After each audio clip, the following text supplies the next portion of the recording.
مولانا رومی رحمۃ اللہ فرماتے ہیں، ایک شخص مسجد میں نماز ادا کرنے کے لیے اندھیری رات میں گھر سے نکلا۔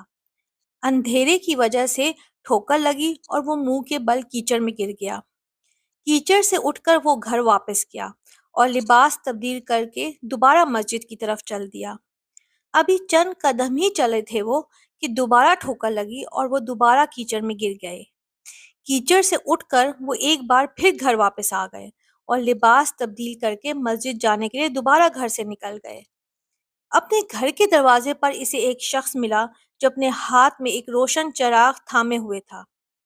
چراغ والا شخص چپ چاپ نمازی کے آگے آگے مسجد کی طرف چل دیا۔ اس بار چراغ کی روشنی میں نمازی کو مسجد تک پہنچنے میں کسی دشواری کا سامنا نہ کرنا پڑا اور وہ باخیریت مسجد تک پہنچ گیا۔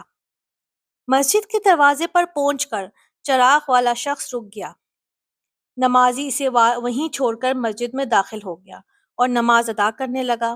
نماز سے فارغ ہو کر وہ مسجد سے باہر آیا تو اس نے دیکھا چراغ والا شخص اس کا منتظر ہے تاکہ اسے دوبارہ چراغ کی روشنی میں گھر تک چھوڑ آئے۔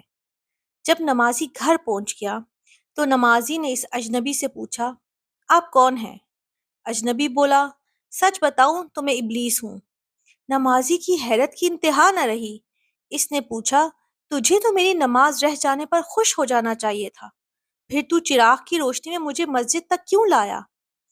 ابلیس نے جواب دیا، جب تجھے پہلی ٹھوکر لگی تو اللہ تعالیٰ نے تیرے عمر بھر کے گناہ معاف فرما دیے۔ جب دوسری ٹھوکر لگی تو تیرے سارے خاندان کو بخش دیا۔ مجھے فکر ہو گئی کہ اب تو ٹھوکر کھا کر گرا تو کہیں اللہ تیرے سارے گاؤں کی مغفرت نہ فرما دے، اس لیے چراغ لے کر آیا ہوں کہ تو بغیر گرے مسجد پہنچ جا۔ اللہ اکبر۔